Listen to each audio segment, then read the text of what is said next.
आराध्य देव के श्री चरणों में वंदन। आज आचार मीमांसा का 14th लेक्चर है, 14वां सेशन। अब तक हमने 3 अध्याय कंप्लीट किए। आज चौथा अध्याय जातिवाद प्रारंभ करेंगे।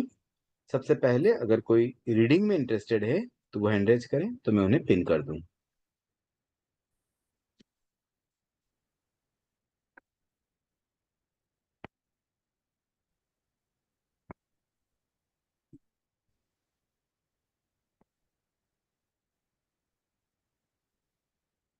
ठीक है, ममता जी एंड सुनीता जी, आप दोनों को मैंने ऐड कर दिया है।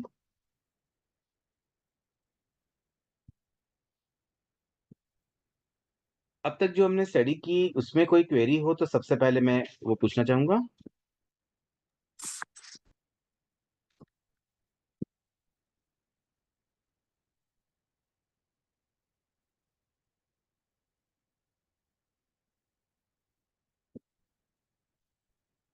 ठीक है, आगे बढ़ते हैं। चौथा चैप्टर जातिवाद। सुनीता जी, आप अपने आप को अनम्यूट करके रीड करना शुरू करें।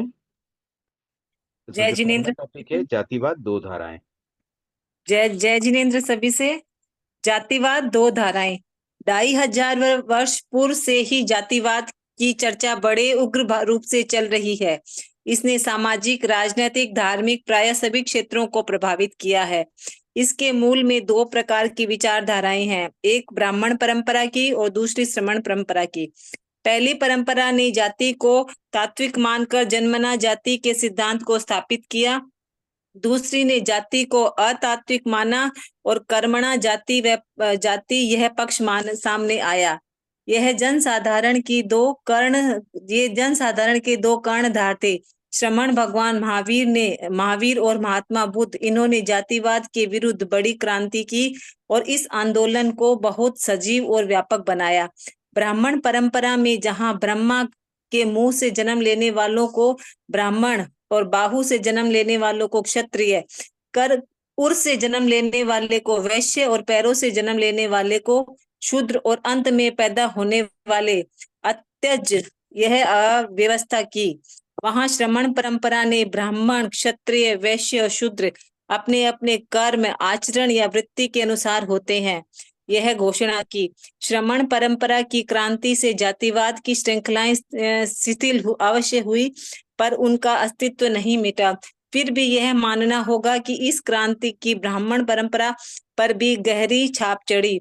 चांडाल और मच्छी मार के घर में पैदा होने वाले व्यक्ति भी तपस्या से ब्राह्मण बन गए।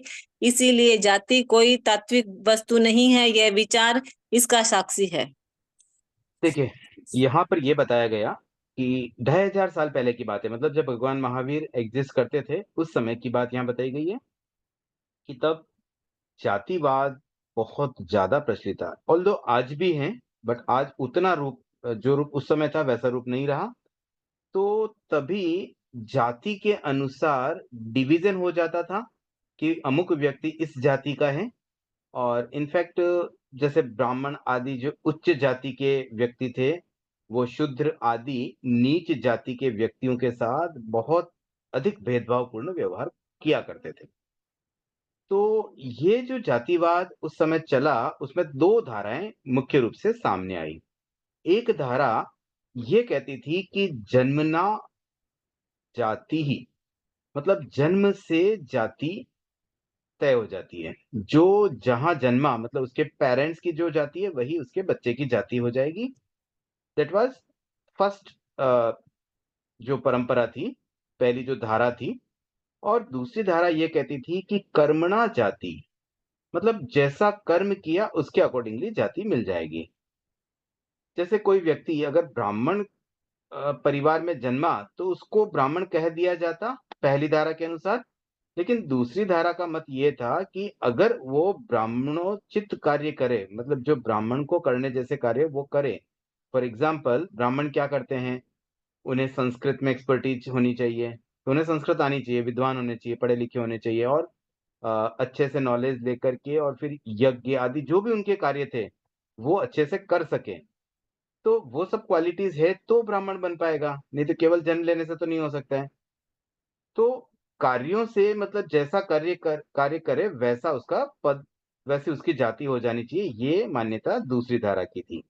तो पहली धारा वैदिक परंपरा में थी, या यूं समझ लो कि जन सामान्य में ये फैला वही था। हर हर कोई इस बात को फॉलो कर रहा था कि जहां जन्म लेंगे उसके अकॉर्डिंगली हमारी जाति हो जाती थी।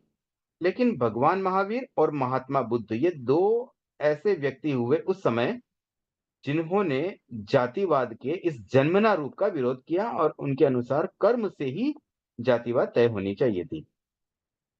तो जैसे मान लीजिए कोई शूद्र जाति का व्यक्ति जन्म से शूद्र परिवार में जन्मा, और अगर वो दीक्षा ले ले तो फिर वो तो ब्राह्मण के जैसा हो गया, मतलब उसकी जाति ऊंची हो गई। उच्च गोत्र नीच गोत्र, ये गोत्र कर्म के जो दो रूप होते हैं ना, उसमें भी आ, जैसे साधु, जो छठे सातवें गुण स्थान वाले साधु है, उनके लिए कंपलसरी उच्च गोत्र होता है, मतलब उनके नीच गोत्र का उदय नहीं होता है, यानी कि साधु बनते ही उनकी गोत्र बदल गई।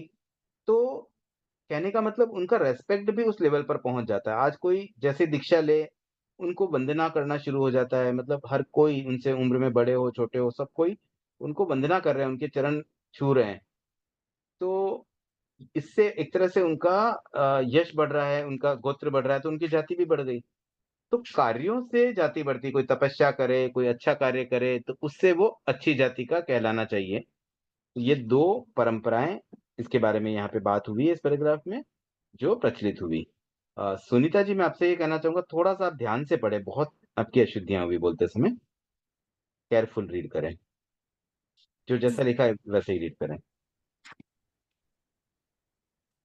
जातिवाद की तात्विकता ने मनुष्यों में जो हीनता के भाव पैदा किए, वे अंत में छुआछूत तक पहुंच गए।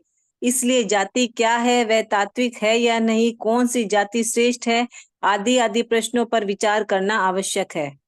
यह वर्ग या समूह जाति है जिसमें एक ऐसी समान श्रृंखला है जो दूसरों से न मिले। मनुष्य एक जाति है, मनुष्य मनुष्य में समानता है, वह अन्य प्राणियों से विलक्षण भी है। मनुष्य जाति बहुत बड़ी है, बहुत बड़े भूवल्य में फैली हुई है।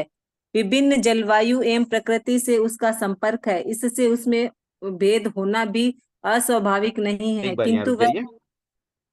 तो देखिए, अब इसमें जो बात की है कि जाति की तात्विकता ने मनुष्यों में हीनता के भाव पैदा किए। कैसे हीनता के भाव आए? अब कोई मान लो किसी ऐसे परिवार में जन्मा जिसकी जाति नीची है, तो वो व्यक्ति तो फील करेगा, अरे मैं यहाँ क्यों जन्मा, मतलब उसको हीनता की भाव फील होती है, अरे मैं तो शूद्र हूँ, मैं अभी पढ़ भी नहीं सकता हूँ, मैं पढ़ने आश्रम आदि जा नहीं पाऊंगा, मतलब उस तरह की जो फीलिंग आती है उससे उसको हीनता की भावना लगती है कि मैं कुछ भी नहीं हूँ, मतलब मुझ में कोई योग्यता नहीं है, ऐसा उसको लगने लगता है।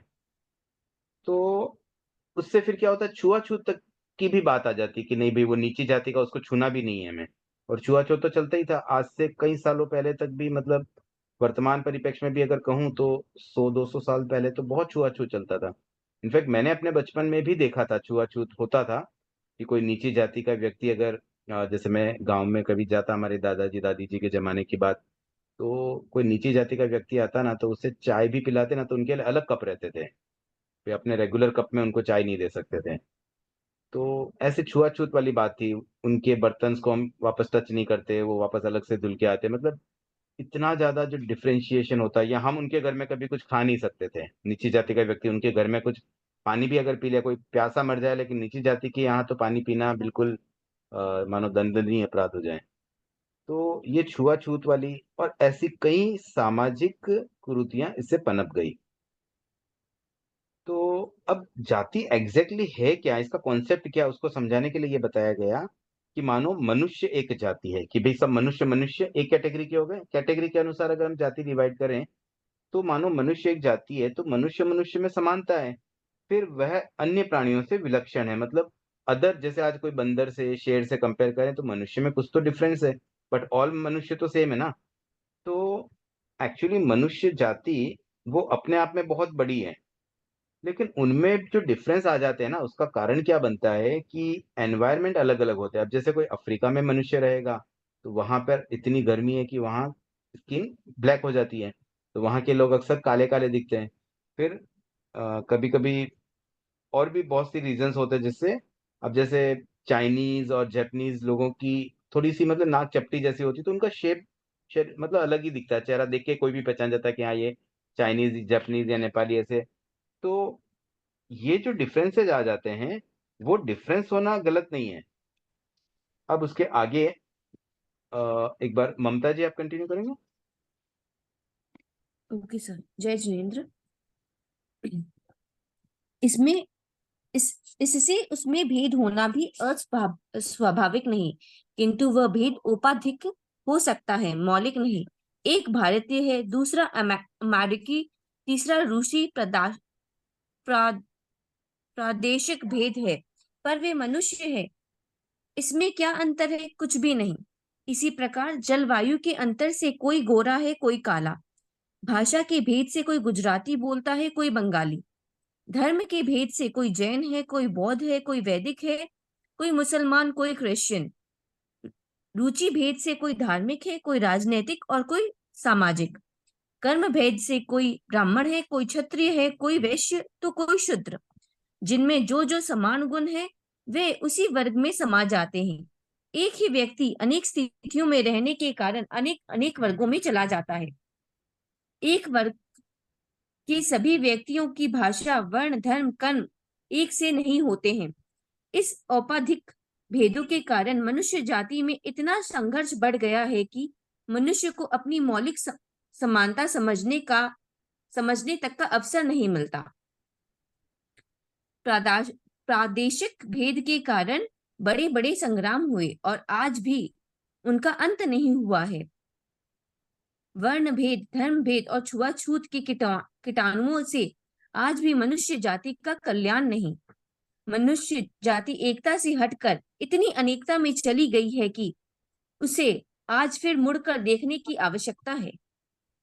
देखिए, अब यहाँ पर ये बताया गया है कि दो अलग अलग बातें होती है, एक होती है मौलिक, दूसरी होती है औपधिक। मौलिक का मतलब जो मूल बात है, जो बेस होता है, बेस। अब जैसे मनुष्य जाति की बात करें तो दो मनुष्य के बीच में मूल रूप से समानता है। मूल रूप कैसे हुआ कि भाई दो पैर है जिसपे मनुष्य खड़ा रह सकता है, दो हाथ है जिससे वह काम कर सकता है, उसका एक मस्तिष्क है जिससे वो अ, विभिन्न प्रकार के कार्य मतलब क्रियान्वयन करने में उसको हेल्प मिलती है। तो ये मौलिक समानता है जो सब मनुष्यों में पाई जाएगी। अब उनमें डिफरेंस क्या हो गया कि कोई गुजराती बोलता है तो कोई बंगाली बोलता है। अब ये एक अंतर आ गया। अब जितने गुजराती बोलने वाले हैं, मान लो उन सबको भी एक साथ इकट्ठा कर लें, तो उनमें भी कोई गोरा होगा तो कोई काला होगा तो कोई सांवला होगा। फिर उनको भी इकट्ठा कर ले, चलो सारे गोरे गोरे गुजराती को इकट्ठा कर लिया, तो उनमें कोई जैन होगा तो कोई वैष्णव होगा।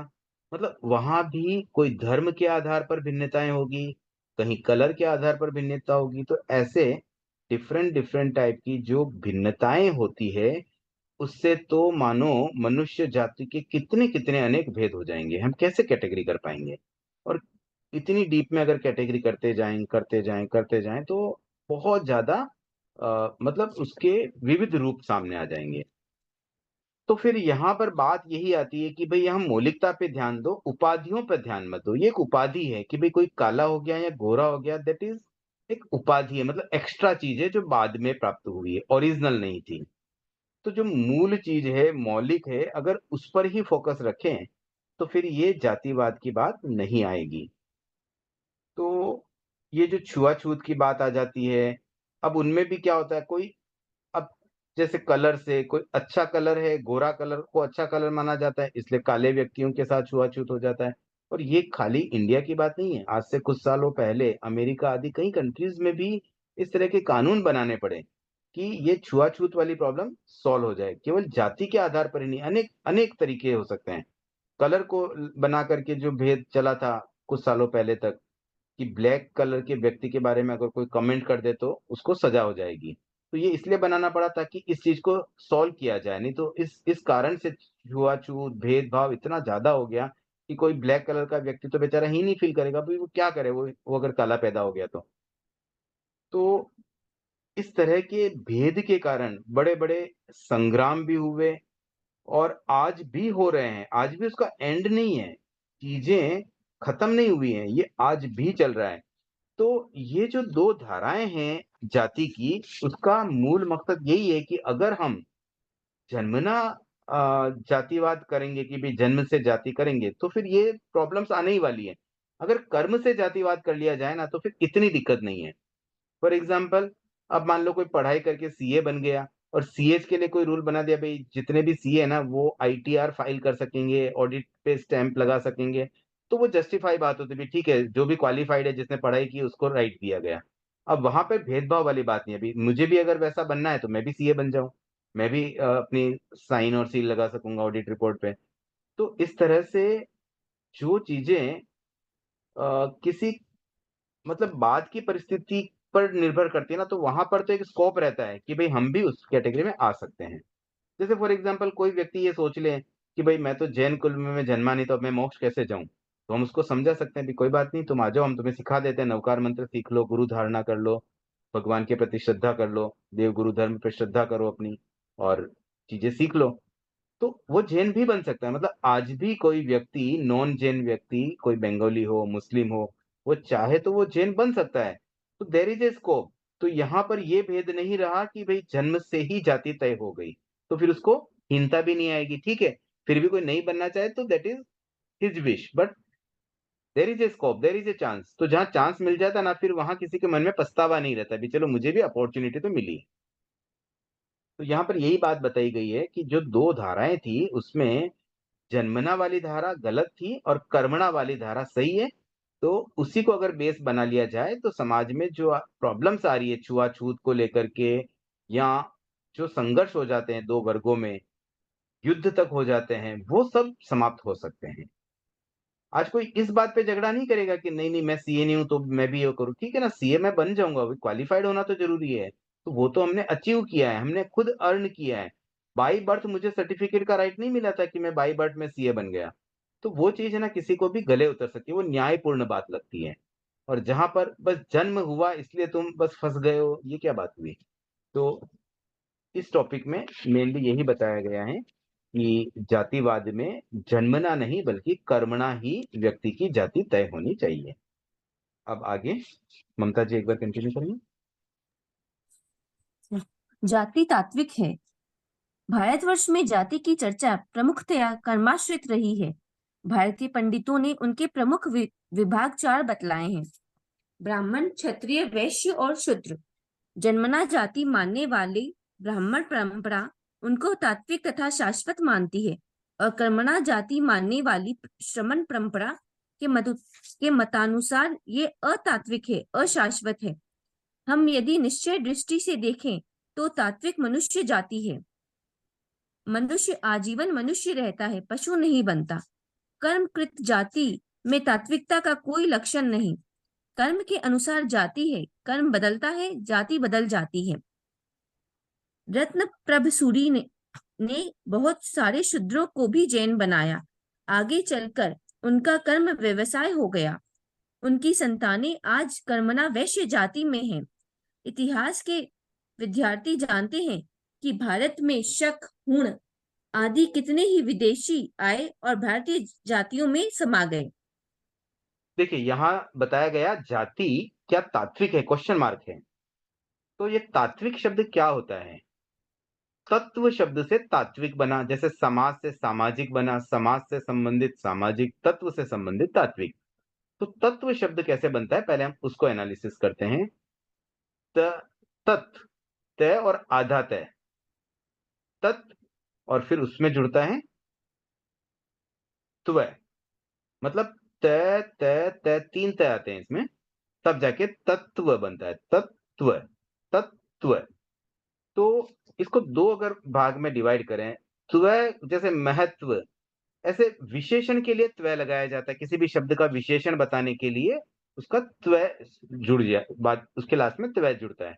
तो मूल शब्द यहाँ क्या आया? तत्।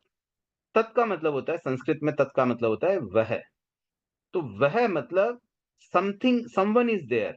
तो कुछ तो है, मतलब वह कुछ चीज भी हो सकती है, कोई व्यक्ति भी हो सकता है। तो वह मतलब समथिंग और समवन इज देयर।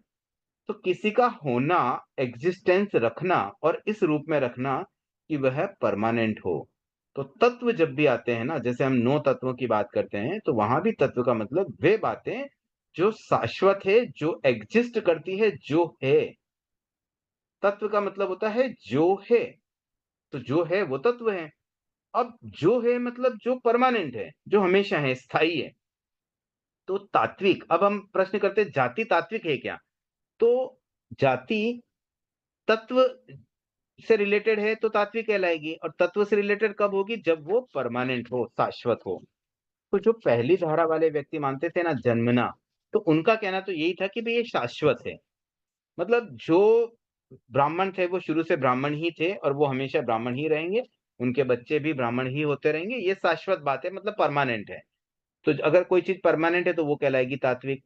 और कोई अगर टेम्पररी है कि भाई अभी फिलहाल क्योंकि मेरा बच्चा ब्राह्मण के अनुसार कार्य कर रहा है इसलिए वो ब्राह्मण है, लेकिन मेरा एक लड़का तो बिजनेस करता है तो वो वैश्य है, एक लड़का मेरा सेना में भर्ती हो गया तो वो क्षत्रिय है। तो तीनों की तीन जातियां भी हो सकती है। तो ये अगर कर्मणा तय किया जाए तो फिर वो शाश्वत नहीं रहा, क्योंकि उसने सेना में भर्ती हुआ, उसने एग्जाम दिया, वहां की ट्रेनिंग पूरी की, इसलिए वो क्षत्रिय बन पाया। क्योंकि उसने बिजनेस चालू किया, उसने व्यापार के अनुसार सारी एक्टिविटीज की, दुकान खोली, पूंजी लगाई, जैसे बिजनेस में जो एक्टिविटीज करनी होती वो सब उसने किया रियल लाइफ में, इसलिए वह वैश्य बन पाया। तो कहने का मतलब अगर कर्मणा कोई चीज बनी तो फिर वो शाश्वत नहीं थी, वो फिर तत्व नहीं रही, वो तो अतात्विक हो गई। तो जाति तात्विक नहीं है, यही बात यहाँ इसका उत्तर मिलेगा। यहाँ पहले प्रश्न पूछा गया, टॉपिक है जाति तात्विक है, तो क्वेश्चन मार्क है। तो तात्विक कोई चीज कब होगी? जब वो परमानेंट हो, जो हमेशा रहे। तो जन्मना जातिवाद जो था उसके अनुसार तो वो परमानेंट मानते थे, लेकिन कर्मणा के अनुसार कैसे पॉसिबल है कि कोई व्यक्ति, हाँ अगर कोई मनुष्य जाति की बात करे तो उसको हम तात्विक कह सकते हैं। क्यों कह सकते हैं?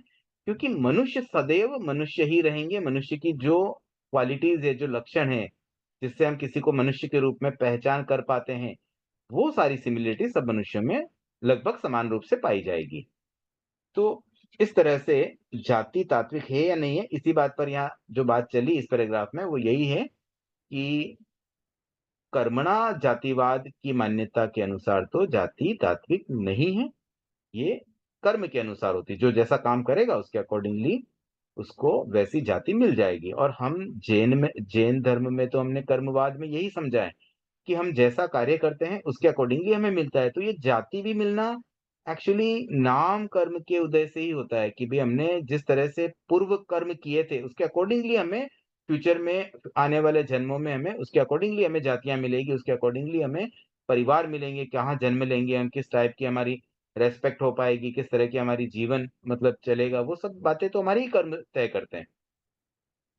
तो ये बात इस पैराग्राफ में हुई। अब आगे एक बार सुनीता जी आप पढ़ेंगे। व्यवहार दृष्टि में ब्राह्मण कुल में जन्म लेना ब्राह्मण, वैश्य कुल में जन्म लेने वाला वैश्य, ऐसी व्यवस्था चलती है। इसको भी तात्विकता से नहीं जोड़ा जा सकता है, कारण कि ब्राह्मण कुल में पैदा होने वाले व्यक्ति और वैश्योचित और वैश्य कुल में पैदा होने वाले व्यक्ति ब्राह्मणोचित कर्म देखे जाते हैं।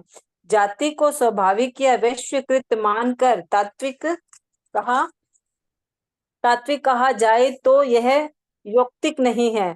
यदि यह वर्ण व्यवस्था स्वाभाविक एवं ईश्वरकृत होती तो सिर्फ भारत को ही नहीं, भारत में ही क्यों, क्या स्वभाव और ईश्वर भारत के लिए थे या उनकी सत्ता भारत पर ही चलती थी? हमें यह निर्विवाद मानना होगा कि भारत में समाजशास्त्रियों की सूझ है, उनकी की हुई व्यवस्था है। समाज के चार प्रमुख जरूरतें हैं: विद्या युक्त सदाचार, रक्षा, व्यापार और शिल्प। इनको सुव्यवस्थित और सुनियोजित करने के लिए उन्होंने चार वर्ग बनाए और उनके कार्यानुरूप गुणात्मक नाम रख दिए। विद्या युक्त सदाचार प्रधान ब्राह्मण, रक्षा प्रधान क्षत्रिय, व्यवसाय प्रधान वैश्य तथा शिल्प प्रधान शूद्र। एक बार, हाँ एक बार यहीं रुक जाइए। सुनीता जी आप, मैं आपसे कहना चाहूंगा कि थोड़ा सा आप रीडिंग हैबिट अच्छी करिए। अभी भी आपकी बहुत अशुद्धियां हैं, तो मैं चाहूंगा अभी आगे का आज का ममता जी रीड कर लेंगे। तो मैं एक बार आपको अनपिन भी कर रहा हूँ और थोड़ा-सा आप लेकिन प्रयास करिए कि और क्लियर रीडिंग करें। जो जैसा शब्द है उसको वैसा ही पढ़ें, जल्दी-जल्दी नहीं पढ़ें, धीरे-धीरे पढ़ेंगे ना तो अच्छे से पढ़ पाएँगे। तो देखिए, अब व्यवहार दृष्टि से बात की गई है कि भई व्यवहार क्या कहता है? व्यवहार ये कहता है कि ब्राह्मण कुल में जन्म लेने वाला ब्राह्मण अ, वैश्य कुल में जन्म लेना वैश्य, मानो चलो ऐसी व्यवस्था चलती है। ये व्यवहार की बात है। व्यवहार में हम देखते हैं जैसे हमारे जैन धर्म में कोई पैदा होता है, हमारे परिवार में कोई बच्चे जन्म होते हैं तो वो भी जैन बन जाते हैं। व्यवहार में तो यही चलता है ना। ऐसा तो है नहीं कि हम पकड़-पकड़ के भई कौन तुम जैन बनना चाहते हो? आ जाओ तुम्हारी ये एग्ज़ाम होगी, अभी तुम जैन बन गए और अपने परिवार में बच्चों को बोलेंगे नहीं तुम्हें इंटरेस्ट नहीं है ना चलो तुम आ जाओ, तुम हट जाओ, तुम जैन नहीं हो, तुम मुस्लिम हो। वैसा तो हम करते नहीं है। हम तो व्यवहार में तो यही कर रहे हैं ना कि जन्म से जिस परिवार में जो जन्म रहा है उसके अकॉर्डिंगली हम सेट कर लेते हैं। तो ये तो व्यवहार में चल ही रहा है। लेकिन इसको तात्विकता से नहीं जोड़ा जा सकता है। मतलब इस चीज़ को हम परमानेंट नहीं कर सकते हैं। आज भी भले हम कह दें कि कोई जैन परिवार में जन्मा व्यक्ति जैन है, बट अगर वो नॉनवेज खाने लग जाए, अगर वो भगवान महावीर पे श्रद्धा ही ना करें, अगर वो संवत्सरी पे उपवास ना करें, वो कभी सामायिक ना करें, तो फिर हम उसे किस एंगल से जैन कहेंगे? क्या सोच के जैन कहेंगे? तो आखिर जैन बनने के लिए कुछ तो उसको एफर्ट भी करने पड़ेंगे। फिर प्राइमरीली जैन परिवार में जन्म लेने से एक बेसिक उनको क्वालिफिकेशन मिल गई कि हाँ भाई आप जैन हो, लेकिन फिर उसके अकॉर्डिंगली काम तो करने पड़ेंगे। ऐसे ही मान लो कोई ब्राह्मण परिवार में पैदा हुआ और वो ब्राह्मणोचित काम नहीं करता है, मतलब ब्राह्मणों के लिए जो उचित कार्य है, जो उनकी योग्यता के अनुसार उनको जो करने योग्य कार्य है, वो न करें, तो फिर हम उसको ब्राह्मण कैसे कह दें? इसी प्रकार से मान लो कोई वैश्य परिवार में जन्मा और वो वैश्योचित काम न करे, बल्कि वो ब्राह्मणोचित काम करे, तो फिर तो उसको ब्राह्मण कहना ही बेटर है ना। तो उसी लॉजिक से व्यवहार में भले हम कोई चीज कर भी रहे हैं ना, तो भी वो प्राइमरी ही हो सकती है, लंबे टाइम तक वो तभी हो पाएगी जब आगे उसको कोई कंटिन्यू भी करे। मतलब आपको एक बार एंट्री मिल गई है, लेकिन आगे तो आज कोई मान लीजिए एक एग्जांपल लेते हैं, जैसे किसी परिवार में कोई बिज़नेस चलता है कि भई उनके ज्वेलरी का बिज़नेस है, ठीक है? ज्वेलरी का शोरूम है। अभी बच्चे ने पढ़ाई पूरी कर ली, तो पापा ने कहा कि भई अब तुम अपना शोरूम पे बैठा करो, अपना बिज़नेस सँभालो।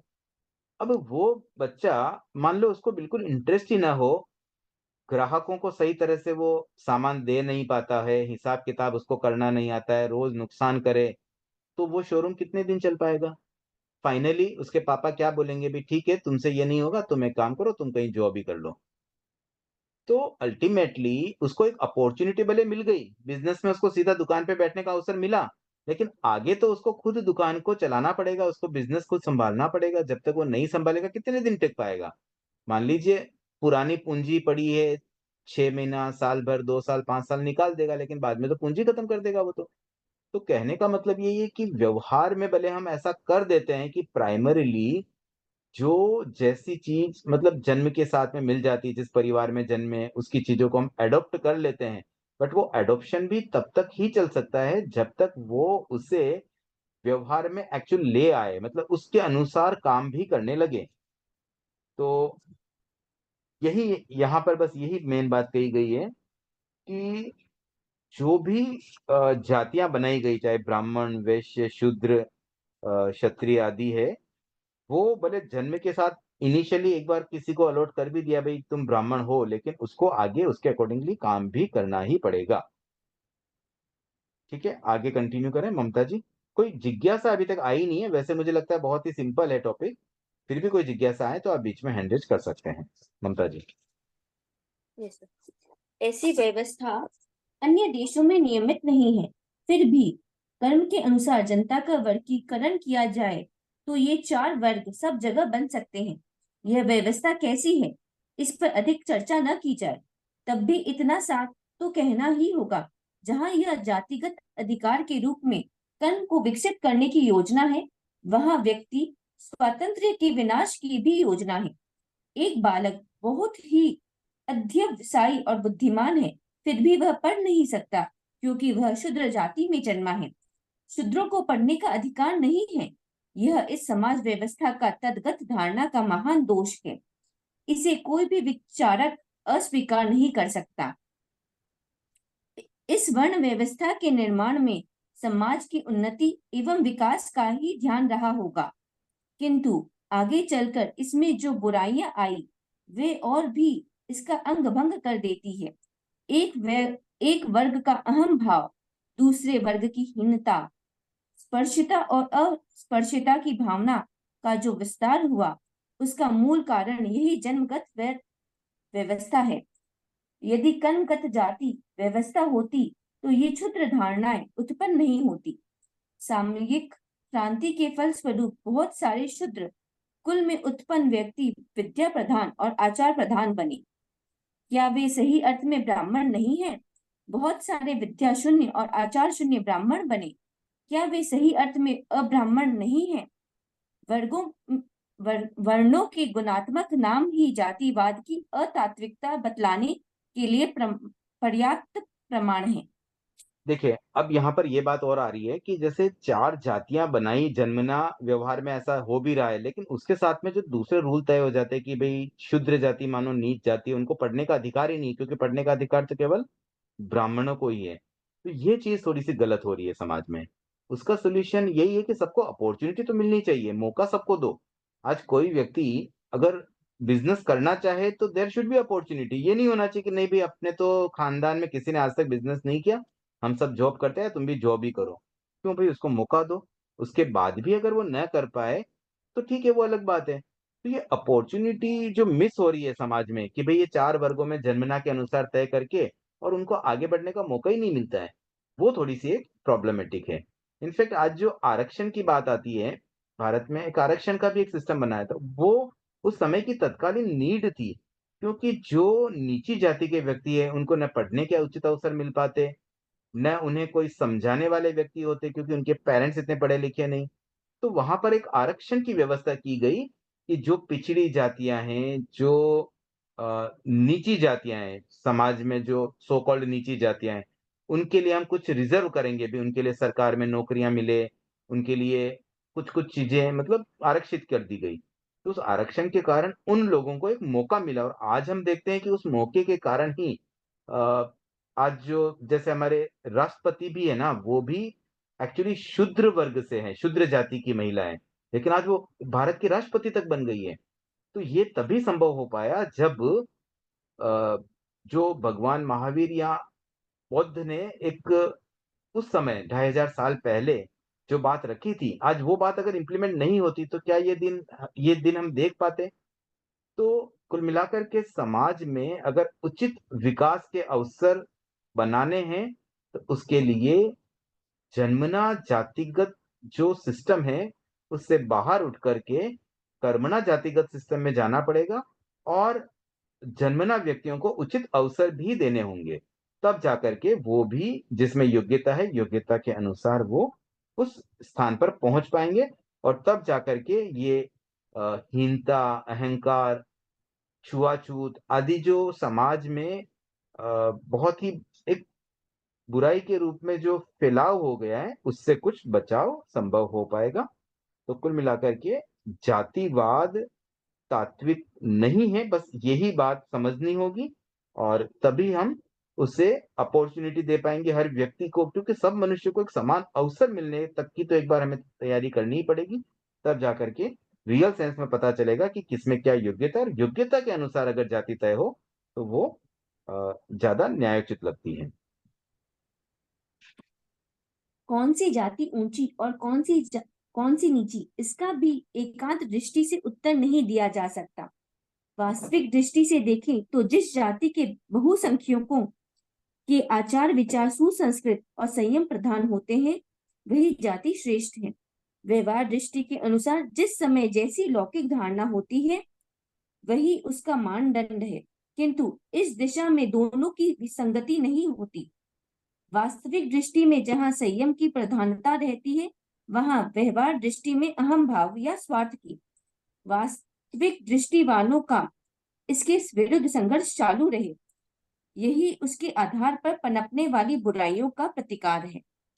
देखिए, अब यहाँ पे ये बताइए कि भई चलो जातियाँ तो अलग-अलग है लेकिन कौन-सी ऊँची, कौन-सी नीची? 4 जातियाँ हैं तो क्यों ब्राह्मणी ऊपर है, क्यों शूद्र नीचे हैं? तो उसके लिए 2 बातें यहाँ बताई गई हैं। एक तो होती है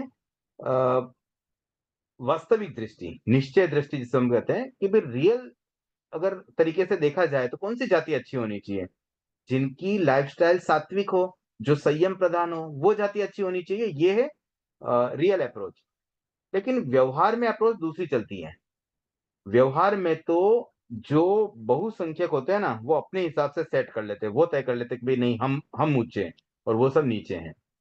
तो अब जैसे एक छोटा सा एग्जांपल लेते हैं, मतलब देखिए, मैं जो भी बातें बताता हूँ ना, कभी कभी किसी को कुछ चुभ भी सकती है, किसी को बुरी भी लग जाए, तो एक उसको अदरवाइज नहीं लेना, मैं बहुत एक जनरल सेंस में एग्जांपल देता रहता हूँ। जैसे अब हमारे समाज की हम बात करें तो समाज में आज जैसे तेरापन समाज है, तो वहां पर कौन व्यक्ति बड़ा कौन छोटा, इसका तय कैसे होता है? क्या हम नहीं देखते हैं कि समाज में कोई व्यक्ति बड़े होते हैं, कोई छोटे होते हैं, कोई कार्यक्रम चल रहा है और कोई बड़ा व्यक्ति आ जाता है तो वक्ता बीच में रुक जाता है और उनका स्वागत करने लग जाता है, और कोई छोटा आदमी आता है तो भले आओ बैठो पीछे, कोई उसको कोई परवाह ही नहीं है, देयर इज नो वेलकमिंग, होता है ना ऐसा? तो ये चीज क्यों हो रही है और किस बेस पर बड़ा छोटे का भेद कर रहे हैं? जब कोई तेरापन समाज का व्यक्ति, मतलब सभी भगवान महावीर को फॉलो कर रहे हैं, आचार्य महाशमन जी को फॉलो कर रहे हैं, सब समान हुए, वहां भी ये भेदभाव है, तो उसका कारण क्या हुआ? मतलब किसी को तो ऊंचा, किसी को नीचा, किसी को बड़ा, किसी को छोटा बनाया जा रहा है, तो इसका क्या रीजन बन रहा है? आज अगर मैं देखता हूं ना, तो अक्सर मुझे लगता है कि पैसे का बड़ा महत्व हो रहा है। कोई व्यक्ति जो पैसे वाला होता है ना, वो बड़ा हो जाता है। कोई पैसे वाला व्यक्ति पहुंच जाए, कोई और करोड़पति अरबपति व्यक्ति आ जाता है ना, तो सब उसके स्वागत में एकदम खड़े हो जाते हैं और उसके लिए आगे स्थान दिया जाता है, नहीं नहीं आप आगे प्रथम पंक्ति में स्थान ग्रहण करें। जबकि कोई गरीब व्यक्ति आया तो भले पीछे बैठा है।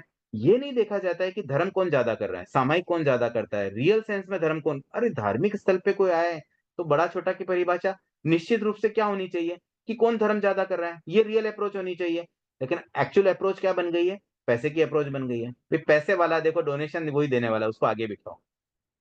अरे ठीक है ना, डोनेशन देना अलग बात है, लेकिन इसका मतलब ये थोड़ी क्या उसका पद बड़ा हो गया। तो ये जो चीजें आती है ना, व्यवहार में बहुत सारी चीजें बहुत गड़बड़ हो जाती हैं, और ये गड़बड़ ही यहाँ बताई जा रही है कि भाई व्यवहार दृष्टि से एक लौकिक धारणाएं अलग बन जाती है, कुछ मानदंड अलग बन जाते हैं, और फिर उसमें रियल अप्रोच से संगति नहीं बैठ पाती है। और ये ही कारण है कि आज समाज में भी कई व्यक्ति फिर इस बात से नाराज होते हैं कि देखो वहां तो खाली यही सब चलता रहता है। तो कहीं ना कहीं हमें इस पर भी सोचने की आवश्यकता है। इस जातिवाद चैप्टर को पढ़ते पढ़ते हमें खुद सोचना चाहिए कि क्या कहीं हम भी इन भेदभावों में तो नहीं पड़े। मतलब हम एक तरफ से तो सोचते चलो आजकल तो वो सिस्टम नहीं रहा, भी हरिजन भंगी आदि नीची जातियों वाले व्यक्तियों के साथ वैसा भेदभाव हम नहीं कर रहे हैं, लेकिन नए नए तरह की जातिवाद फिर फैल रहा है। आज पैसे की जातिवाद फैल गई है। आज समाज में कई बार ये भी देखने को मिलता है कि जो पैसे पैसे वाले लोग होते हैं, अच्छे पैसे वाले लोग, उनका एक अलग ही कैटेगरी बन जाती है। उनकी शादी ब्याह में भी वो उन्हीं लोगों को बुलाते हैं जो उनकी कैटेगरी के होते हैं। फिर जो मीडियम क्लास होते हैं वो अपने क्लास वालों को बुलाएंगे, मतलब सबकी अपनी अपनी क्लास भी बन गई है। तो ये क्लास क्यों? हम तो आज समाज से जुड़े हैं धर्म के लिए। तो रियल अप्रोच को अपनाने के बजाय हम अलग पैसे की अप्रोच को या अन्य कोई अप्रोच को कैसे अपनाने लगे, ये भी एक सोचने का विषय है। आगे बढ़ते हैं। जैनों और बौद्धों की क्रांति का ब्राह्मणों पर प्रभाव पड़ा, किंतु महावीर निर्वाण की दूसरी सहस्त्राब्दी में जैन आचार्य भी जातिवाद से प्रभावित हो गए। यह एक तथ्य है, इसे हम दृष्टि से ओझल नहीं कर सकते। आज भी जैनों पर जातिवाद का असर है। समय की मांग है कि जैन इस विषय पर पुनर्विचार करें। ठीक है, देखिए जो मैंने बात की थी वही बात यहाँ आ गई है कि आज हमारी भी यही मांग है कि हम भी इस पर पुनर्विचार करें। हमारे समाज में क्या चल रहा है, कहाँ हम गलत है, हमसे जुड़ी हुई जो चीजें हैं जातिवाद से संबंधित, उस पर हमें भी पुनर्विचार करना चाहिए। अब आगे बढ़ते हैं। सर, इस पे एक व्यू दे सकते हैं इस मैटर पे? क्या क्या बोला आपने अ, ममता जी? सर, मतलब एक एक कहीं पे हमने ये सेम क्वेश्चन रखा था, तो वहां पे उन्होंने बहुत अच्छा आंसर दिया था इसका। एक अलग एक अलग नजरिए से उन्होंने बताया था, हम्म। तो शेयर कर सकती हूँ सर। हाँ हाँ, करिए ना। सर, उन्होंने बताया था कि जैसे भगवान महावीर ने भी पुण्य श्रावक को भी इम्पोर्टेंस दी और सैनिक को, राजा सैनिक को भी इम्पोर्टेंस दी। पर हमेशा राजा सैनिक जो थे वो हमेशा प्रथम पंक्ति या आगे की लाइन में रहते थे, पर पुण्य श्रावक शायद नहीं रहता होगा, क्योंकि वो धर्म करने वाले व्यक्ति हैं, वो स्वयं जानते हैं कि हमें आगे नहीं बढ़ना, क्योंकि उसमें कहीं उनका अहम आगे नहीं आ जाए या किसी और टाइप की उनकी वृत्ति ने जागृत हो जाए। तो धार्मिक व्यक्ति तो ऐसी चाह भी नहीं रखेगा। और शायद सैनिक उस एंगल से कभी नहीं सोचता होगा, राजा सैनिक। तो वो हमेशा अ, उसकी काफी सारी कहानियां हमें सुनने मिलती हैं, जहां तक पुण्य श्रावक की इतनी नहीं सुनने मिलती। देखिए, ये जो बात आई है ना, और धर्म के मैं आगे प्रचार में बोलूँ, आपका शायद और कुछ राजा कहना है ममता जी? सैनिक ने, हाँ, हाँ, हाँ सर, आप अपनी बात मतलब और करना चाह रहे सैनिक हैं या हो राज, गई है? सर एक लाइन और, हाँ। अगर, कि शायद इस वजह से भी हो सकता है कि जितना प्रचार राजा सैनिक धर्म का कर सकता था, उतना पुण्य श्रावक शायद नहीं कर पाता। इस वजह से शायद उसे भी उतनी इंपॉर्टेंस दी गई। देखिए, यहाँ पर है ना 2 अलग-अलग बातें आ रही हैं। पहली बात जो आपने कही थी कि कोई व्यक्ति जो धार्मिक है ना, उसको आगे बैठने की कुछ फ़र्क भी नहीं पड़ता, उसको तो सामयिक करनी कहीं भी बैठ जाएगा। तो उसकी मतलब मन में सरलता इतनी अधिक है कि उसको चाहत ही नहीं होती कि मैं आगे प्रथम पंक्ति में जाके बैठूँ। और यही शायद कारण है कि आज भी समाज में जो रियल सेंस में धार्मिक व्यक्ति है ना, वो तो चुपचाप पीछे आके बैठ जाते हैं and they feel satisfaction also, तो उनकी कोई कंप्लेंट भी नहीं आती है कि भई हमें पीछे बिठाया, हमें आगे क्यों नहीं बिठाया, वो उनकी माँग होती ही नहीं है। इवन आई रिमेंबर एक इंसिडेंट मुझे अभी याद आता है, मैं उल्लेख करना चाहूँगा, आपके महिला मंडल की ही राष्ट्रीय अध्यक्षा रही हुई, अखिल भारतीय महिला मंडल की राष्ट्रीय अध्यक्षा कुमुद कच्छारा। उनका एक प्रसंग, मैं कोई एक फंक्शन में गया था, मतलब महाराज के वहीं पर कुछ प्रवचन आदि का चल रहा था, तो वहाँ काफ़ी लोग ऑलरेडी बैठे हुए थे, मैं भी थोड़ा उस दिन लेट था और कुमुद जी भी मेरे जस्ट आगे-आगे आए अंदर।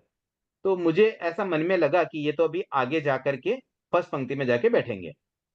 लेकिन मैंने देखा वो पीछे-पीछे लाइन में गए, बैठे, अपना आसन निकाला और मुँहपत्ती लगाई और सामयिक पचक ली। तो मुझे बड़ा सरप्राइज़ हुआ कि मतलब इतने बड़े पद पर रहने वाले व्यक्ति, एक दिमाग में एक्सपेक्टेशन ही ये रहता है कि अपने को सीधा आगे ही जाना है। लेकिन उनके मन में ऐसा कुछ रहा नहीं, क्योंकि उन्हें तो प्रवचन सुनना था और सामयिक करनी थी, वो बैठ गए और कर ली आराम से। तो ये चीज़ मुझे थोड़ी प्रभावित भी कर गई। तो मेरा कहने का मतलब ये है कि जो धार्मिक व्यक्ति होगा ना, वो तो नहीं सोचेगा, लेकिन जो आयोजक होते हैं ना, उन्हें तो सोचना चाहिए ना कि बिल्कुल। हम किस चीज़ को प्रायोरिटी कब दें, कितनी दें, वो उचित है कि नहीं है। वहाँ पर कहीं हम भेदभाव तो नहीं कर रहे हैं, कहीं जनता में हीन भावना तो नहीं ला रहे हैं। बस उतना ही मेरा कहना था।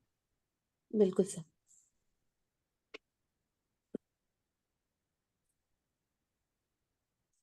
ठीक है अ, ममता जी, आगे बढ़ते हैं। सर आगे पढ़ूं? हाँ। हाँ। मनुष्य जाति एक है। जाति सामाजिक व्यवस्था है, वह तात्विक वस्तु नहीं है। शूद्र और ब्राह्मण में रंग और आकृति का भेद नहीं जान पड़ता। दोनों ही दोनों की गर्भाधा दोनों की गर्भधान विधि और जन्म पद्धति भी एक है। गाय और भैंस में जैसे जातिकृत भेद है, वैसे शूद्र और ब्राह्मण में नहीं है। इसीलिए मनुष्य मनुष्य के बीच में जो जातिकृत भेद है, वह परिकल्पित है। मनुष्य जाति एक है। भगवान ऋषभ देव राजा नहीं बने, तब तक वह एक ही रही। वे राजा बने, तब वह दो भागों में बंट गई। जो व्यक्ति राजाश्रित बने वे क्षत्रिय कहलाए और शेष शूद्र। कर्म क्षेत्र की और मनुष्य जाति की प्रगति हो रही थी। अग्नि की उत्पत्ति ने उसमें एक नया परिच्छेद जोड़ दिया। अग्नि ने वैश्य वर्ग को जन्म दिया। लोहार, शिल्पी और विनिमय की दिशा खुली। मनुष्य जाति के तीन भाग बन गए। भगवान साधु बने। भरत चक्रवर्ती बना। उसने स्वाध्यायशील मंडल स्थापित किया। उसके सदस्य ब्राह्मण कहलाए। मनुष्य जाति के चार भाग हो गए। युग परिवर्तन के साथ साथ इन चार वर्णों के संयोग से अनेक उपवर्ण और जातियां बन गई। वैदिक विचार के अनुसार चार वर्ण सृष्टि विधान सिद्ध है। जैन दृष्टि के अनुसार ये नैसर्गिक नहीं है। इनका वर्गीकरण क्रिया भेद की भित्ति पर हुआ है। देखिए, यहाँ पर अभी जो टॉपिक चला ना अपना जाति तात्विक है, यही क्वेश्चन चल रहा है कि उसी को अलग-अलग तरीके से समझाया जा रहा है कि जाति तात्विक नहीं है और क्यों तात्विक मान रहे हैं लोग और क्या इसका निराकरण है। तो अब यहाँ पर एक लॉजिक ये दिया गया कि 2 तरह की चीज़ें होती है। एक ऐसी चीज़ जहाँ पर एक्चुअली आकृति का भेद होता है, जैसे गाय और भैंस, ये 2 अलग-अलग जातियाँ हैं। गाय की बहुत सारी चीज़ें भैंस से बहुत अलग होगी। लेकिन 2 मनुष्य जो है, उनमें वो भेद नहीं हो सकता है। जैसे शूद्र और ब्राह्मण का जो भेद है ना, वो आर्टिफ़िशियल भेद लगता है। रियल सेंस में कोई आकृति वाइज़ या उनकी जो कैरेक्टरिस्टिक्स है, बेसिक जो चीजें हैं उनमें कोई डिफरेंस नहीं है। तो इस तरीके से जातिकृत भेद करना, ये तो मानो काल्पनिक है, कल्पना से भेद कर दिए गए कि ये व्यक्ति शूद्र और ये ब्राह्मण। जबकि गाय और भैंस का तो एक रियल सेंस लगता है कि वो दो जातियां ही अलग अलग है। आज मैं कहूँ शेर और हाथी, इन दोनों में डिफरेंस रहेगा। हम ये कहते हैं नहीं शेर हाथी में डिफरेंस मत करो, वो पॉसिबल नहीं है। हाथी बड़े साइज का होगा, उसके सूंड होगी, शेर का अलग तरह का शेप होगा। तो ये जो आकृतिकृत भेद है ना, वैसा कुछ हो और वहां कुछ जातिकृत अंतर करें तब तो समझ में आए। लेकिन जहां आकृतियां एक जैसी है और खाली हमने परिकल्पना से, अपनी एक इमेजिनेशन से डिफरेंस कर दिया कि भाई तुम ब्राह्मण हो और तुम शूद्र हो, तुम पढ़ने का अधिकार नहीं रखते हो, ब्राह्मण हो तुम विद्वान हो। अरे विद्वान तो वो विद्वता हासिल तो करें, तब जाकर के हो पाएगी।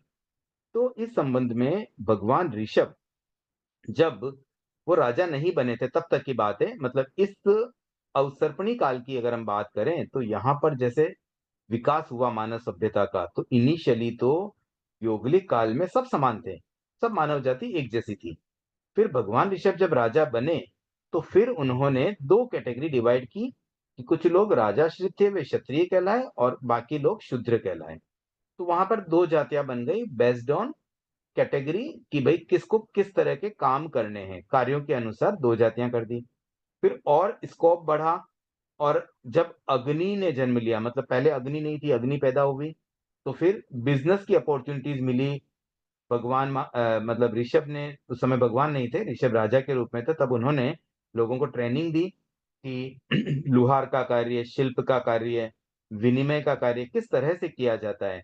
वो सब जब ट्रेनिंग मिली और जो उस ट्रेनिंग लेकर के उसके अनुसार कार्य करने लगे, तो फिर एक तीसरी कैटेगरी बन गई वैश्य वर्ग। फिर जब और बात आगे चली, फिर चक्रवर्ती ने कुछ स्वाध्यायशील व्यक्तियों का एक अलग कैटेगरी बनाया, भी तुम पढ़ो। तो जब वो पढ़ने लगे तो फिर उसके सदस्य ब्राह्मण कहलाए। तो ऐसे वन बाय वन जब ये चार वर्ण बने, 1 to 4 तक गए, तो वो जो डिवीजन था ना, वो पूरा कार्यों के अनुसार था, कर्मोचित था। जिसने जो कर्म किया, जिसने जो कार्य किया, उसके अनुसार उनको वो जाति मिलती गई।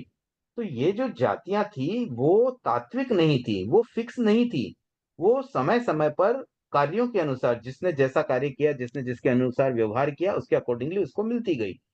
लेकिन वैदिक विचार वो ये कहते हैं कि ये सृष्टि के अनुसार सृष्टि विधान सिद्ध, मतलब सृष्टि में ये विधान ही बनाया गया कि ये व्यक्ति ब्राह्मण है, ये शूद्र है। इस तरह से जो चीज वैदिक विचार है वो उसको तात्विक मानते हैं।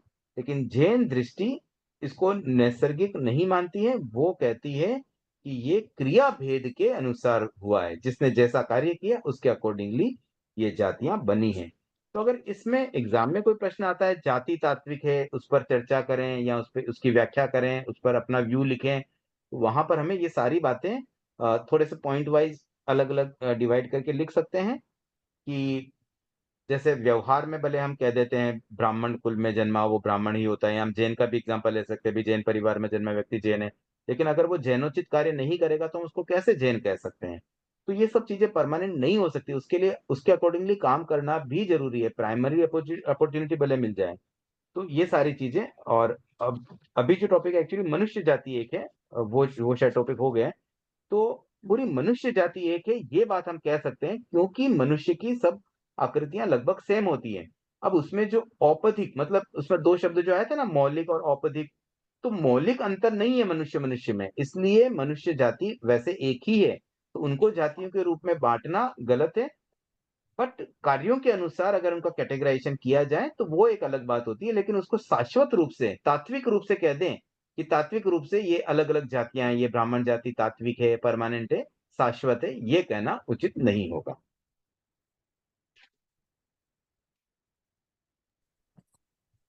उच्चता और नीचता, उच्चत्व और नीचत्व नहीं होता, यह अभिमत नहीं है कि वे है, किंतु उनका संबंध व्यक्ति के जीवन से है, रक्त परंपरा से नहीं। ब्राह्मण परंपरा में गोत्र रक्त परंपरा का पर्यायवाची माना जाता है। जैन परंपरा में गोत्र जाति शब्द का व्यवहार जाति, कुल, बल, रूप, तप, लाभ, श्रुत, ऐश्वर्य, इनके प्रकर्ष और अपकर्ष दशा का सूचक था। देखिए, अब यहाँ पर ये बताया गया कि उच्चत्व और नीचत्व, अब उसकी बात चल रही है कि भाई कोई भी जातियों में जो भी भेद हो रहे हैं ना, उसमें कौन ऊंचा है कौन नीचा है, इसका तय कैसे किया जाए। तो ये जो भी चीजें हो रही थी ना, वो अ, जैसे ब्राह्मण परंपरा में ब्राह्मण को ऊंचा मान लिया गया, शूद्र को नीचा मान लिया गया। लेकिन जैन परंपरा इसके बारे में क्या कहती है कि यहाँ पर 8 बातें बताई गई है: जाति, कुल, बल, रूप, तप, लाभ, श्रुत और ऐश्वर्य। ये 8 ऐसी बातें हैं जिनके कारण से ईगो आ सकता है। तो जहाँ पर जाति में, कुल में अ, ये जिसका मतलब कोई माने भी मेरी जाति बड़ी, मेरा कुल बड़ा, मेरा बल ज़्यादा, मुझ में रूप अधिक, मैं अधिक तप करता हूँ, मुझे अधिक लाभ हो रहा है, मेरा श्रुत अधिक मतलब मेरा ज्ञान अधिक है, मेरे पास ज़्यादा ऐश्वर्य है। तो इनमें जिसके पास ज़्यादा है ना, वो प्रकर्ष का सूचक है, और जिसमें कम है वो अपकर्ष का सूचक है, भई उसमें ये चीज़ की कमी है। आगे बढ़ते हैं। गोत्र के दो भेद हैं, उच्च और नीच। पूज्य और सामान्य व्यक्ति का गोत्र उच्च तथा अपूज्य और असामान्य व्यक्ति का गोत्र नीच होता है। गोत्र शब्द का यह व्यापक अर्थ है। यह गोत्र कर्म से संबंधित है। साधारणतया गोत्र का अर्थ है वंश, कुल और जाति।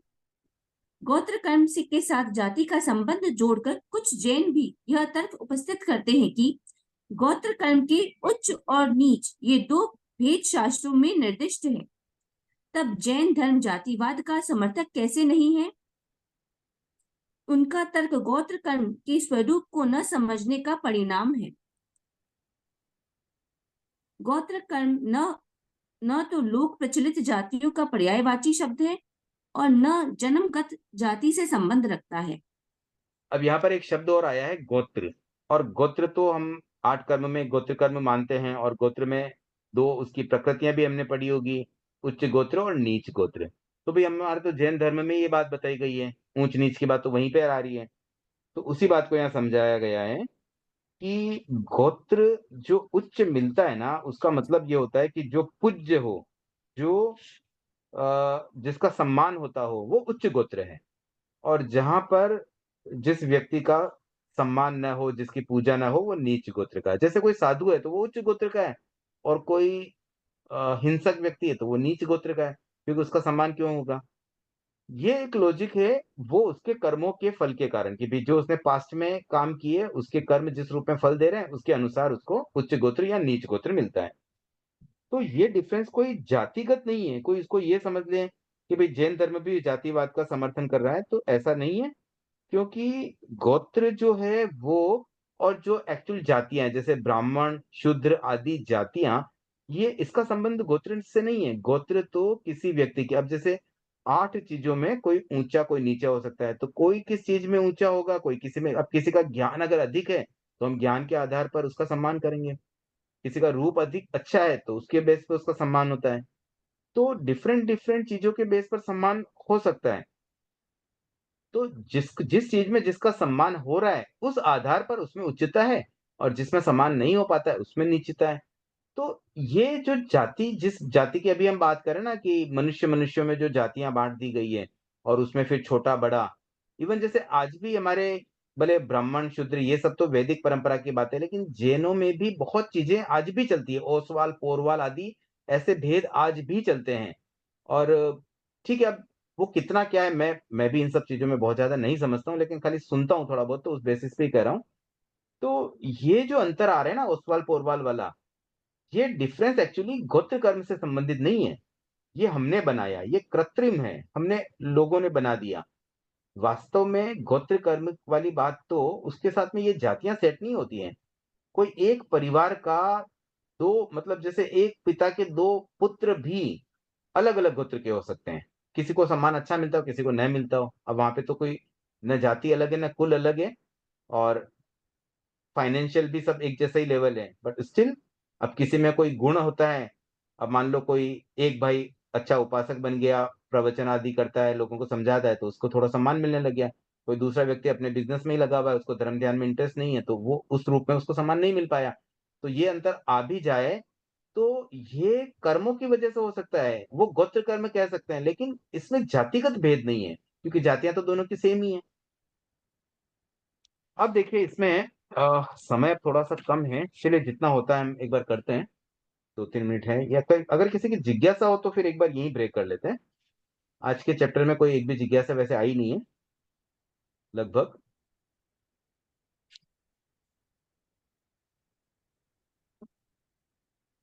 सर रीडिंग करूं? समय तो अब 2-3 मिनट ही बचे हैं। तो मैं सोचता हूँ अब इस टॉपिक को हम कल कंटिन्यू करते हैं। एक बार यहाँ पे ब्रेक कर लेते हैं। मैं अपनी तरफ से कुछ और बात क अगर कोई जिज्ञासा नहीं होगी तो मैं अपनी तरफ से ही कुछ और बातें कहना चाहूँगा। जी सर। अब देखिए इसमें जो बचा हुआ है ना वो हम कल कर लेंगे और शायद उसके बाद भी समय मिलेगा तो हम 5th चैप्टर भी कल प्रारंभ कर लेंगे। अभी तक हमने जो पढ़ा है ना उसको एक बार फिर से समराइज़ करते हैं कि ये जातिवाद की जो बात आई है ना उसमें मेन बात क्या कहना चाह रहे हैं। तो इस पुस्तक के जो लेखक हैं, उनकी विचारधारा कुछ मुझे ऐसी लग रही है कि वो जातिवाद के निमित्त से ये कहना चाह रहे हैं कि जैसे कोई आकृतिकृत जातियाँ होती है, जैसे मनुष्य जाति, गाय की जाति, सर्प की जाति, इनमें डिफरेंस करना तो समझ में आता है क्योंकि उनमें मौलिक अंतर है, मूल उसमें डिफरेंसेज है। लेकिन जो समान आकृति के एक ही कैटेगरी के व्यक्ति होते हैं, जैसे मनुष्य जाति के 2 व्यक्तियों में किस छोटी-मोटी अपेक्षाओं से जो भेद किया जा रहा है ना, वो थोड़ा-सा गलत लग रहा है और उसकी वजह से समाज में मानो अन्याय फैलता है, अराजकता फैलती है, असंतोष की भावना फैलती है, हीनता आ जाती है लोगों में, जो जो अपने आप को बाकी लोगों से इंफीरियर फील कर मतलब करवाया जाता है उन्हें, तो फिर वो उनको इंफीरियरिटी कॉम्प्लेक्स भी आ जाता है। तो ये जो चीज़ें गलत हुई थी, पास्ट में भी हुई थी, आज भी कुछ-कुछ अंशों में हो रही है, बस उसी बात को यहाँ समझाने का प्रयास इस रूप में किया जा रहा है कि जो मानव-मानव में अलग-अलग जातियाँ जो बन गई है ना, उसमें डिफरेंस नहीं करना चाहिए, बल्कि वहाँ पर हमें ये ध्यान रखना है कि कार्य के अनुसार मूल्यांकन करना चाहिए। कोई व्यक्ति कैसा कार्य करता है, उसके अनुसार ही उसका मूल्यांकन होना चाहिए और उसके अनुसार ही उसका कैटेगराइज़ेशन होना चाहिए। तो ये बात थोड़ी-सी मतलब एक प्रॉपर लगती है, जो न्यायोचित हो सकती है, जो एक जस्टिफाई बात कही जा सकती है कि हाँ, ये बात थोड़ी-सी गले उतरने वाली है। तो मूल बात अब जो भी इसमें मतलब अलग-अलग टाइटल्स में आ रही है बातें, उसका सारांश जो मुझे अब तक लगा इस चैप्टर में, वो बस यही लगता है कि प्रैक्टिकल लाइफ में हमें इस बारे में ज़रूर सोचना चाहिए कि परिवार के सदस्यों के बीच, समाज के सदस्यों के बीच, सोसाइटी के मेंबर्स के बीच में, शहर के लोगों के बीच में, देश के लोगों के बीच में और इस दुनिया के लोगों के बीच में, जो अलग-अलग भेदभाव चल रहा है, उसे हमें एलिमिनेट करने का प्रयास करना चाहिए। अपने विवेक बुद्धि से हम थोड़ा-सा लॉजिकली सोचें, तो भई मनुष्य-मनुष्य तो समान है। कभी किसी के पास मान लो पैसा कम हो या अधिक हो, क्या फ़र्क पड़ा? धर्म के क्षेत्र में पैसे का क्या संबंध हुआ? तो हम वहाँ पर वैल्यू धर्म को दे दें। सोसाइटी में कोई मेंबर है, अब कोई 2 बीएचके में रहता है, कोई 4 बीएचके में रहता है, तो क्या फ़र्क पड़ा? मेंटेनेंस तो सब अपना-अपना दे ही रहे हैं। हाँ, वहाँ डिफरेंस करना है तो इस बात का करें कि भई ये आदमी 2 साल से पैसा नहीं भर रहा है सोसाइटी का, ये आदमी रेगुलर देता है, तो जो रेगुलर देता है वो बड़ा हुआ ना। अब कोई 4 बीएचके वाला है और वो पैसा ही नहीं देता है, 6 महीने से उसका आउटस्टैंडिंग चल रहा है, तो छोटा तो वही कहलाना चाहिए, सोसाइटी लेवल पे बात करूँ तो मैं। तो ऐसे हमें व्यवहार में जहाँ-जहाँ पर जातिवाद से संबंधित जो अनियमितताएँ देखने को मिलती है, उस पर हमें स्वतः मतलब स्वयं हमें चिंतन करके उसको सॉल्व करने का प्रयास करना चाहिए और यही विवेक बुद्धि होती है। हम जब कहते हैं ना अभी हम पढ़े-लिखे लोग हैं, तो पढ़े-लिखे लोग होने का मतलब यही होता है कि आप प्रॉपर कोई चीज़ जस्टिफाई तरीके से कर सको, लॉजिकली कर सको, तो आपकी पढ़ाई-लिखाई काम आएगी। अब भले कोई स्कूली पढ़ाई अच्छी की हो, कोई धार्मिक पढ़ाई भी करे, तो पढ़ाई है ना। आज हमने धर्म में भी कोई चीज़ पढ़ी और उसको व्यवहार में अगर अपनाएँगे, तभी तो हम बुद्धिमान कहलाएँगे। तभी कोई व्यक्ति कहेगा नहीं देखो इसने बात एकदम सही कही है। तो हम इस तरह की बात करें कि हमारी एक ऐसी इमेज बने कि हाँ भाई ये व्यक्ति सही बात करता है, न्यायोचित बात करता है, जस्टिफिएबल बात करता है। ये रूढ़िवाद जो चलता है ना, हम उसको अगर ब्लाइंडली फ़ॉलो करने लगेंगे तो फिर हम भी वैसे ही बन जाएँगे। तो मैं अपनी बात को अब यहीं विराम देना चाहूंगा। आज की क्लास हम यहीं एंड करते हैं, और इस चौथे चैप्टर को कंटिन्यू करते हुए हमारा क्रम अभी ऐसे ही चलता रहेगा। मंडे टू फ्राइडे जो तय किया हुआ है 7 to 8, उसमें हम कोशिश करते हैं जैसे ये कंप्लीट हो जाए, ये पूरा आचार मीमांसा का जब एक बार सिलेबस कंप्लीट हो जाएगा, उसके आगे हम कौन सी स्टडी कैसे करेंगे वो सारी जानकारी उसके अनुरूप दे दी जाएगी। तो आज के लिए इतना ही रख